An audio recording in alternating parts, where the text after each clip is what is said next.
Okay, gang, looks like it's noon. So let's go ahead and get started. I got busy this morning. I have your graded formal lab reports to give back to you, but I need to photocopy all of the grading sheets. So I will give them back to you tomorrow. But if you want to look in Blackboard to see what your grade is, you can do that. And then the other announcement kind of things I could mention is just to kind of, again, lay out what we're doing this week and then kind of for the rest of the semester, not completely. But we'll do 3 lessons this week. We'll do 10, 11, and 12, okay? And that will be all of the lessons for Unit 3, okay? And so on Friday, we'll do what we've done the past couple weeks is we'll do some practice problems, and then we'll have our 11th quiz on Friday, okay? And then remember that originally I was going to take the top 10 out of the 11 quizzes for your quiz score, but now we'll just consider that to be like a baked-in extra credit opportunity. I'll just add up all your scores from the 11 quizzes, and we'll put that in the grade book out of 100 points instead of 110. So, like I said, a baked-in kind of extra credit opportunity. So we'll have that final quiz this Friday based on the lessons that we do this week, okay? And then next week, of course, is a short week because of Thanksgiving break. So we'll have a review. We'll review some on Friday, but we'll also review on Monday, and then we'll have our Unit 3 test on Tuesday. But there's already been somebody request to do that on a different day. And so what I'll do is, if you want to take it on Tuesday just to get it done, which is what I would recommend, to get it off your plate, we'll do that. But we'll also, since I take everything up, the test itself and everything, I'm not really worried about people passing along, what was on it. So I'm not really worried about that. So if you want to take the test on Monday after you come back from Thanksgiving break, again, I don't recommend it. I really don't see people doing better but you can, okay? Because I've got at least one person doing that. So, and the other thing that I would say is to just email me ahead of time if that's you. If you're going to take it on Monday when we get back from Thanksgiving break, just let me know so I know what to expect, okay? And then that last week of classes, what we'll do is we will review the topic of organic chemistry in preparation for the finals week, okay? And we'll talk more about that as we go. All right. So what we're going to do today is we're going to finish up chapter 24, all about amines. And then the rest of the week, I haven't even really decided. Like, again, this is the first time I'm teaching this, so I'm kind of, particularly at this point, making it up as I go along. But I know I want to incorporate at least one lesson on polymers, okay? So we'll have one of the lessons this week will be on polymers, maybe 2 lessons, but whatever I don't cover with polymers, we'll probably work in some biomolecule stuff in there as well. All right, so that's kind of what's on the agenda for this week. Okay, here we go. Let's finish our discussion on amines. All right, so we have already discussed a little bit about amines. By the way, if you don't have a handout yet, they're up here in the front. We've already discussed how to prepare them, but we're going to remind ourselves of really the simplest way to do it. This is something we learned back early, even in Organic 1. And that is we just do an SN2 reaction, a substitution reaction, a nucleophilic substitution reaction with a primary halide or alkyl halide. So you can do this with just ammonia and your end product will be a primary amine. But if you start with a primary amine and do a SN2 reaction with an alkyl halide, what you get is a secondary amine. And if you start with a secondary amine and you do a SN2 reaction with a with an alkyl halide, you get a tertiary amine. And then you can even do this, and this becomes important in today's lesson, you can do this with the tertiary amine, react it with an alkyl halide, and you'll get a quaternary ammonium salt. Okay, so that amine really likes to do these substitution reactions with alkyl halides. It will do it even to the point of producing an ionic compound, a quaternary ammonium salt. Okay. As I said, this is something to be aware of, that it's so, easy to cause this reaction that sometimes it's just really difficult to stop it. And so that's this next bullet's point, is that the initial product, you got to do something to isolate that, or it will continue to react. So the initial product often undergoes further reaction and gives you a mixture of products, and so you can see that here. So if you have a bromooctane and you react it with ammonia, you'll get about 45% of it with one substitution, the octylamine, and about 43% of it, the dioctylamine. Okay, so react it again, and you get a trace amount of the trioctylamine, and you'll even get a trace amount of the quaternary octylamine ammonium or bromide salt. Okay, and the reason why it only happens that much is because that octyl group is so large, it provides a lot of steric hindrance, a lot of crowding. So if you have a shorter alkylamine, then it happens, even more of a mixture. But it makes the point. You get a mixture of products. It's hard to stop it at the one substitution. Okay. So that's all we really want to say about the synthesis of amines. As I said, last week we talked about a couple ways to do that through reduction, and this week we mentioned the way by substitution. Well, another type of substitution we can do with an amine is we can react it with a reactive derivative of carboxylic acid, like an acid chloride or an acid anhydride, to form an amide. Okay. And remember that we always need to include another base in the mix. In this case, pyridine is that base. But you could do it with two equivalents of the amine, two equivalents of ammonia, two equivalents of a primary amine, or two equivalents of a secondary amine. But the point is that you get an amide, and it's just how much substitution is on the nitrogen of that amide is based on what amine that you start with. Okay? So if you start with just ammonia, you'll just get an amide that's unsubstituted. Okay? If you start with a primary amine, then you'll get the amide, but where there's one R group on the nitrogen. And if you do this with a secondary amine, okay, you just get an amide where there's two substituents on the nitrogen. And of course, you can't do this type of reaction with a tertiary amine as your starting material.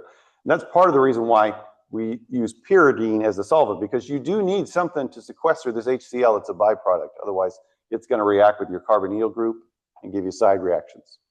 So that's the reason for the pyridine, because it doesn't have any hydrogens connected to its nitrogen. So it can't react with the carboxylic acid derivative, the acid chloride.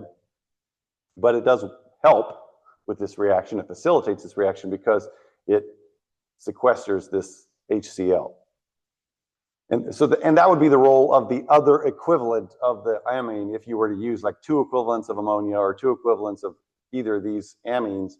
Its job would be to just seize up that HCl, act as a base to make sure that it doesn't react with the carbonyl.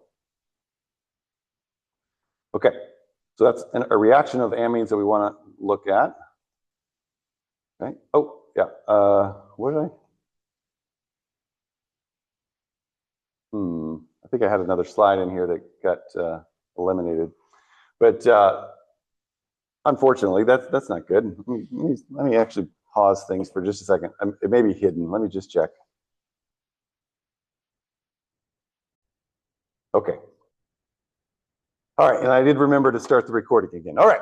So one thing I wanted to review before we move on to this next reaction of amines is the two ways you can do an elimination reaction. Again, we're trying to get some good review in here, but also this will help us understand what's about to come up next in the handout there. Remember that typically with the elimination reaction to form an alkene, you will form the most substituted alkene. That's Zaitsev's rule. Okay, that would be the Zaitsev product. So you have this halogen, and it's going to serve as your leaving group. What you're going to see, spoiler alert, is the amine can be converted into a good leaving group, like bromine is a good leaving group.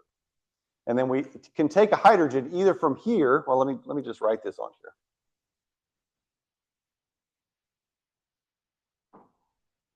Okay, remember that there are hydrogens here. I'm just going to draw one. There's a hydrogen there, and there's a hydrogen there.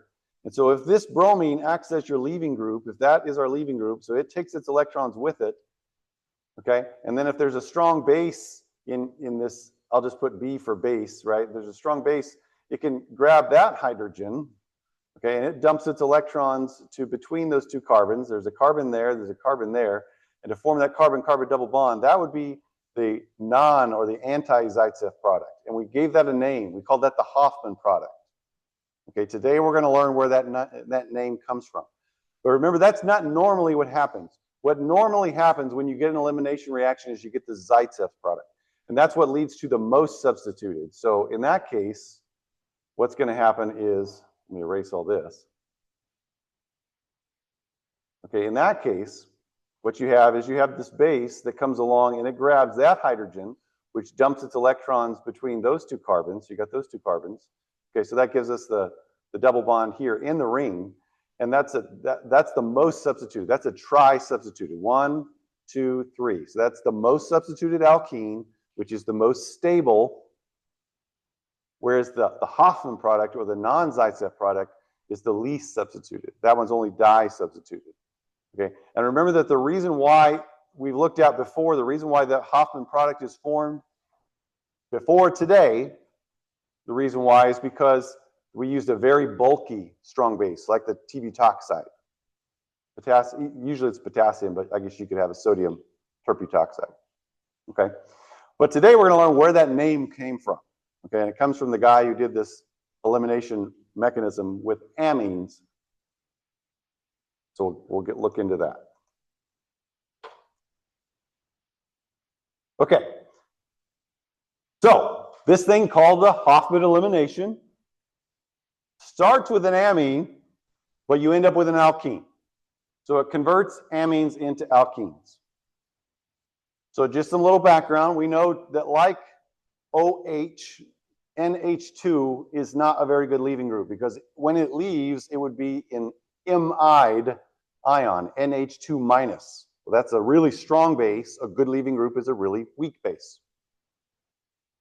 So what we do in this reaction is we convert that NH2 into a good leaving group by alkylating it. So NH2 minus is a very poor leaving group. It is converted to an alkyl ammonium ion, which is a better leaving group. Okay, just like with the hydroxyl, the OH, we could make that H2O with the amine NH2. We make that into a good leaving group by making it into something like ammonia. We give it a formal positive charge, an alkyl ammonium ion. So that's a better leaving group. Now I say better leaving group, and you'll see why. It's still not a perfect leaving group, but it's better. So what you end up doing is you end up completely methylating an amine, swapping out all those hydrogens for an alkyl group. And you do that by reaction with an excess amount of something called iodomethane. So it's just, like methane, but one hydrogen has been substituted with an iodine, CH3I, and you produce a quaternary ammonium salt. So an amine is completely methylated by reaction with an excess amount of iodomethane to produce the corresponding quaternary ammonium salt. So that's pictured in this diagram here. So in this case, I've got this amine, and if I subject it to an excess amount of iodomethane, what happens is not only do 2 of those hydrogens get swapped out with the methyl group through SN2 reactions like we saw before, it happens 3 times to give the nitrogen a positive formal charge to make it that quaternary ammonium salt. The counter ion would be one of those iodines. The others are just in the form of HI, So that you would think would be a pretty good leaving group because it's got that formal positive charge, and would be a stable ammonium-like molecule on its own if it were to leave. But you still have to motivate it. You still have to, provide some sort of motivation. And what we do is you react it with this silver 1 oxide, and some water and some heat. And what that does is it provides the strong base. It's not even real evident, but what this does is these conditions create hydroxide ions. which will replace the iodide ion as your counter ion, and they react as a strong enough base to abstract one of the hydrogens, and it drives, along with heat, we drive that elimination reaction to get the alkene. And you can see it's still not, super easy because it's only 60%. In this example, at least, it's only 60% yield. Okay, but it can be done. Okay, so as I said on the previous slide, this just explains it a little bit more and gets it in our notes. That silver oxide is there for a reason. It's used for the elimination step in that it creates hydroxide, and therefore the hydroxide exchanges sort of roles with that iodide.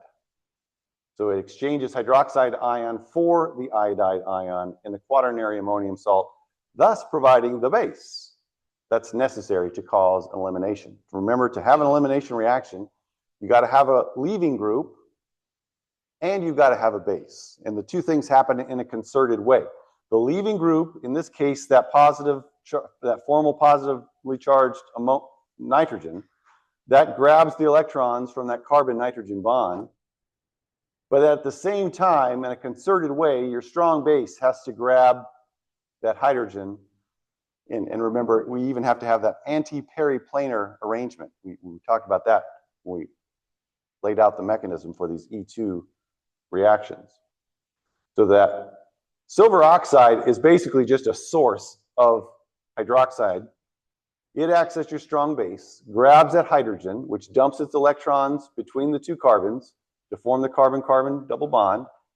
At the same time, now that amine group is willing to leave because it's been alkylated so many times that it now has a formal positive charge that it will take those electrons from that carbon-nitrogen bond and give us that free, in this case, tertiary amine.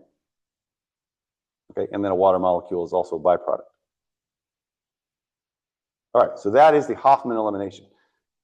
Now, the reason why all those times before when we talked about the least substituted alkene, we call that the Hofmann product, is because that's what you get in this reaction mechanism. You always get the least substituted alkene.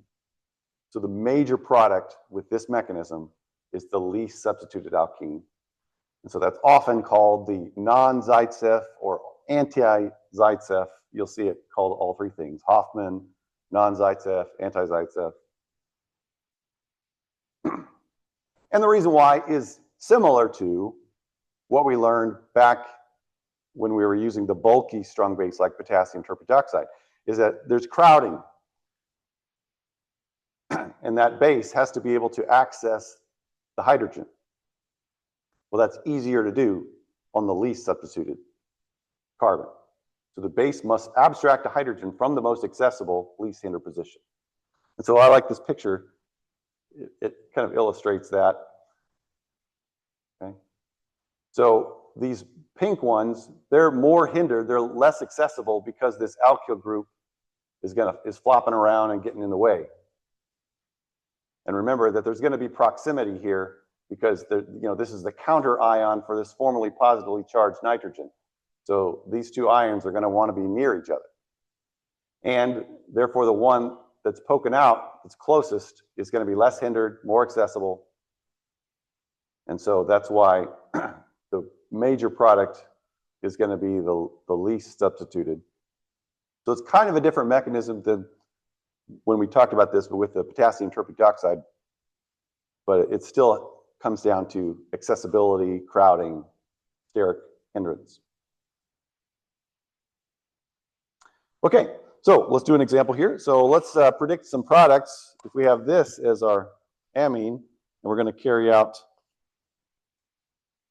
an elimination, a Hofmann elimination. So I'm going to redraw this to show some of the hydrogens. So I'm going to draw the cyclohexane ring. Okay, and so here we've got our nitrogen, and it's got a hydrogen on it, and it's got a lone pair, and then it's got a carbon with 2 hydrogens next to a carbon with 3 hydrogens. So all I did was just redraw that to show the hydrogens. But the other hydrogen that I want to show these two hydrogens here. I won't put all of them on the cyclohexane ring, I'll just show those.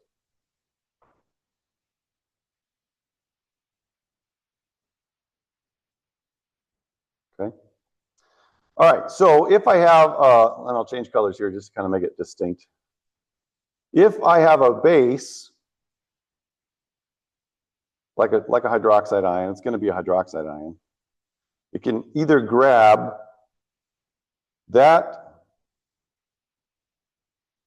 hydrogen right there, okay, and that would lead to, and well, remember this nitrogen is going to leave, and that means it would spit out that would be my leaving group in this case. And so when the base grabs that hydrogen, it will dump its electrons to between those two carbons, that carbon there and that carbon there. And so that product would be basically cyclohexene. Okay. All right, and then the other product would be just, you know, we don't really know what the alkylating, it would just be N, really bad penmanship, CH2, CH3, and then I'll just say R2. We don't really, it probably would just be methyl, but I'll just put R just to be generic about it. So that's one potential product. But the thing to keep in mind is this is going to be less accessible because that's a secondary carbon right there. Let me change colors, show the other possible thing here. Okay, so here, if my base grabs one of those hydrogens on the methyl group, and then the leaving group would be the nitrogen containing part. So in this case, with the green coloration, that would be the leaving group. And so it's going to grab, the base will grab that hydrogen and it would dump its electrons to between those two carbons. And so in that case, your alkene would just be, you know, ethylene.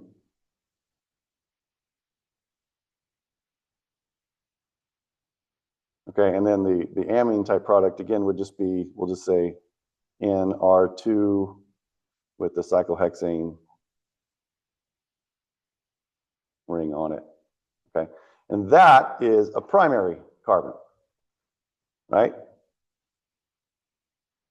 So that both of those are likely to be formed. The cyclohexene and the ethylene are likely to be formed, but I think that we can say, because this one is the primary carbon, less hindered, more accessible, that this is going to be my major product, and the cyclohexene is going to be the minor product because it's got more hindrance. It's a secondary carbon, whereas this is a primary carbon to form the ethylene.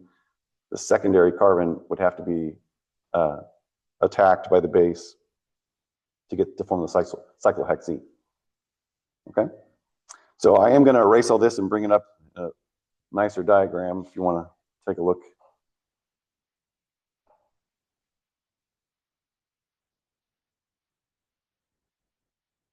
Okay, so again, we've got our two carbons that are possible points of hydrogen removal by the base, where then in this case where we get the ethylene, that's where the nitrogen with the cyclohexane ring, that's your leaving group.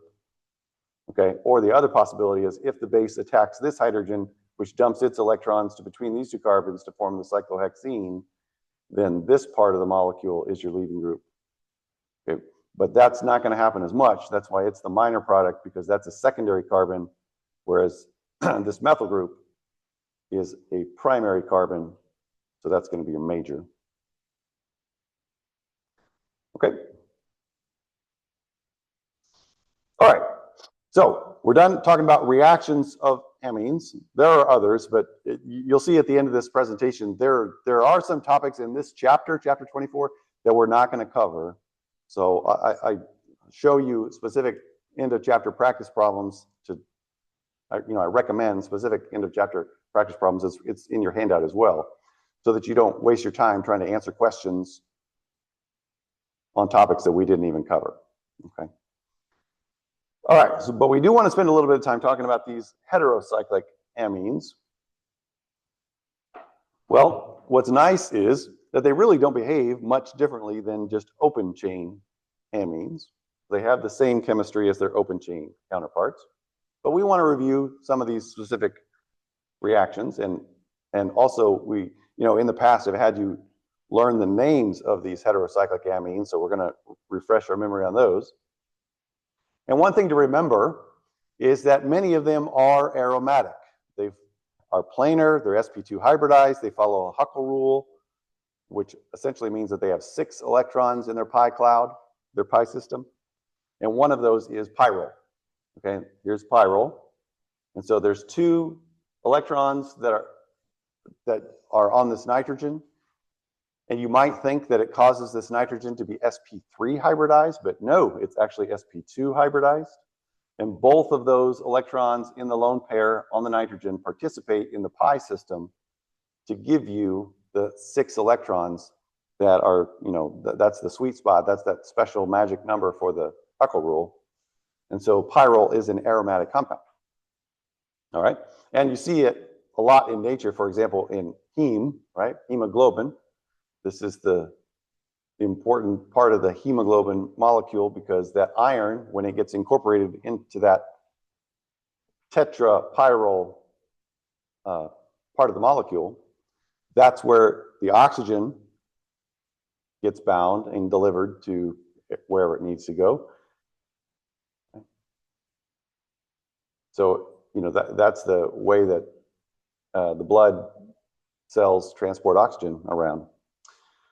Now, the other thing that we'll point out about these pyrrole molecules, because they are like benzene, they also can undergo a reaction that we looked at for benzene called electrophilic aromatic substitution, EAS. Okay, so they undergo electrophilic substitution reactions, EAS, like benzene. Okay, but not as extensively. They're limited to a substitution at the second position, which is the adjacent carbon. So if the nitrogen is position 1, then the adjacent carbon is position 2. So that's what we mean by C2, that carbon that's just right next to that nitrogen in the ring. And the reason why it only goes there for pyrrole is because that's the one that's got the most resonance stabilization. So if I put a substituted group there, like a nitro group, it doesn't have to be a nitro group. It could be something else. It could be a halogen like bromine or chlorine. It could be an alkyl group, like we're doing a Friedel-Crafts alkylation. We looked at lots of different electrophilic aromatic substitutions back when we discussed benzene. But let's just pick one, and we'll say it's nitro. So if you do that, then you put, the positive charge there, or pardon me, the electrons from this double bond go on this carbon to form that bond with the nitro group, okay? And then these electrons would flip and form a double bond here, okay? And then essentially the nitrogen would use its lone pair to form a double bond here to give you a formal positive charge on that nitrogen. Well, again, if that through resonance forms, you get 2 other potential resonance structures where that positive charge gets delocalized across the molecule. It could be on the nitrogen, it could be on the other carbon, the other adjacent carbon, or it could be, separated by 1 carbon as well. So the idea is that, because that positive charge gets delocalized, that gives it more stability. If you try and do it at this position that's 1 carbon away, position 3, you only have 2 potential resonance forms. So that's so disqualifying, I guess you could say, that you will not form that product. It just doesn't form. So because of the greater resonance stabilization at position 2, that's exclusively the substitution product that is formed. Okay, so you should know that. If you're going to do an electrophilic aromatic substitution on pyrrole, it's going to be at position 2. Okay. All right, so that's pyrrole. So another one that we talked about in the past and we'll review now is imidazole. And so that's where you just stick another nitrogen into the ring, substitute another carbon with a nitrogen. So that's at position 1 and 3 now. And the reason why it's important is because we see it in biology. We see it as one of the amino acids, as part of histidine. Okay? And you might think, well, which one of these nitrogens or are both of these nitrogens basic? Well, only the one at position 3 is basic. It has a pKa of around 6, still not super basic, but you know, it would be much higher if it were a strong base. But remember the reason why, because on nitrogen number 1, as we saw, those two nitrogens, or pardon me, those two electrons there are part of the pi system. Whereas the two electrons here on nitrogen 3, they're poking out the side. They're not part of the pi system. So they are available to behave as a, you know, a base. So N3 is basic, N1 is not, so that aromaticity is achieved. Right? So the lone pair on nitrogen 1 uses its electrons, that lone pair of electrons, to get that aromatic pi system going. Okay, and that's pretty much all we want to say about imidazole, just to review that. And the other one that we have looked at quite a bit is pyridine, so let's talk a little bit about that. Pyridine is the nitrogen-containing analog of benzene. If we just swapped out one of those carbons in the ring for a nitrogen, we have pyridine. And we posed the possibility in the last slide how that, or 2 slides ago with pyrrole, that it can undergo electrophilic aromatic substitution. Well, can pyridine do that? Yeah, it can, but it requires some pretty extreme conditions. To do a substitution with a halogen like bromine, which, you know, we did a lot with benzene, to get that to happen with a pyridine, we got to elevate the temperature all the way to 300 degrees Celsius to get it to happen even to a low extent. You know, your yield is only 30%, even at those really high temperatures. And the reason why is because, well, if this is an electrophilic aromatic substitution, well, electrophiles can also interact with this lone pair on this nitrogen. This is a base, right? So that's why it just doesn't happen easily. This type of reaction does not occur easily. Okay, so pyridine is a nitrogen-containing analog of benzene. It has a low electrophilic aromatic substitution reactivity because that nitrogen lone pair can donate to electrophiles. So it kind of deactivates the electrophile. So that lone pair of electrons right there is going to, you know, deactivate your electrophile, whatever it might be. All right. Okay, so we also want to remind you about some other polycyclic heterocycle that we have mentioned in the past, like quinoline, isoquinoline, indole, and purine. So quinoline and isoquinoline are like a benzene ring that have been, you know, substituted with another ring, a fused ring. And in that ring, there is a nitrogen. And it's just based on where that nitrogen is, what position it's in. If it's at position 1, it's called quinoline. If it's at position 2, it's called isoquinoline. Okay, another one that we looked at. Oh, yeah, so just again, to give you some applications here. So quinoline, if you do a substitution with this thing right here, you get the quinine, which is technically an anti-malarial drug, but it's, you know, the malaria has adapted quite a bit. And so this drug doesn't really work well against it anymore. But indole is one where, okay, so now on the benzene ring, we'll fuse just a different aromatic ring, a 5-membered ring, and this like pyrrole, okay? And tryptophan, which is an amino acid, has one of those groups on it, just for example. And then purine, that's the one that we see most often in biology because, you know, it's part of the base of your nucleotides like adenine, or in adenine, and other places, cofactors and things like that. Okay. So as we said, purine contains 2 heterocyclic rings joined together. So it's like the imidazole joined together with this, you know, 6-membered ring that's got 2 nitrogens in it as well.